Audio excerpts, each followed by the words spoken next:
ये कहानी है एक गुजरे वक्त की, जब इक्तदार पर काबिज था एक यजीद के पास हर ताकत थी। फौज, अदालत, इदारे सब उसके कब्जे में थे और उसके इर्द गिर्द थे कुछ अजीब मगर बद किरदार। एक 70 साल की बदसूरत औरत जिसने जादू से अपना चेहरा, जिस्म, आवाज सब कुछ बदल लिया और यजीद को अपने शहर में जकड़ लिया। यजीद उसी का होकर रह गया। उस नानी का बाप, नाम शरीफ, लेकिन एक पुराना चालाक चोर जो कौम की दौलत खाकर भी शराफत का लबादा ओढ़ लेता। फिर था बिल्लू रानी, चेहरा मर्द का लेकिन हरकतें, नाच गाना, अदाकारी सब किसी तवाइफ से बढ़कर। फौज के जर्नैल उसी के दीवाने बन चुके थे। यजीद नानी का आशिक, जर्नैल बिल्लू का आशिक। नानी जादू से हुकूमत बचाती, बिल्लू नाच से फौज को खुश रखता। ये सब एक दूसरे को बचाते और कौम पर जुल्म करते। जो भी आवाज उठाता लापता हो जाता, जो भी सच बोलता बीमार हो जाता और जो भी राजा का नाम लेता उसका नाम मिटा दिया जाता। कौम डरी हुई थी, खामोश थी और कुछ लोग तो इन्हीं जालिमों की हिमायत थे।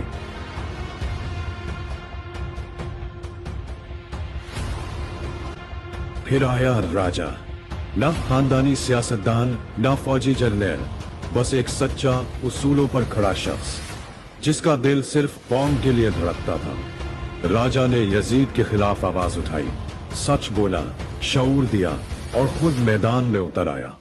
लेकिन राजा के साथी या तो डर गए या दुश्मन से जा मिले। राजा अकेला रह गया और उसे अंधेरी काल कोठरी में डाल दिया गया। वहां उस पर तशद्दुद हुआ, दवाएं रोक दी गई, डॉक्टर ना मिलने दिया गया और उसकी बीवी को भी कैद करके उस पर दबाव डाला गया। लेकिन राजा हारा नहीं, जख्मों से चूर मगर नजरिए पर कायम। राजा ने हिम्मत न हारी, ना झुका न रोका और उसकी ये इस्तकामत कौम के कुछ नौजवानों को जगा गई। कुछ सरफिरे लड़के लड़कियां जिन्हें ना डर था ना लालच, उठ खड़े हुए। राजा के सच ने उनके अंदर आग जला दी और वो राजा के लिए जालिम फौज से टकरा गए। अब वक्त आ गया है फैसला कुन जंग का। एक तरफ है राजा और वो बाशऊर नौजवान जिनके हाथों में सिर्फ सच है।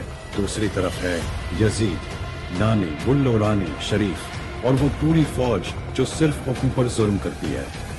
अब फैसला आपका है। तू अब बताए, कमेंट में अपनी राय दे। क्या कौम राजा के साथ खड़ी होगी या फिर यजीद और उसकी नापाक फौज फिर से गुलामी का दौर ले आएंगे? कौम को अब चुप नहीं रहना, अब सिर्फ एक फैसला बाकी है।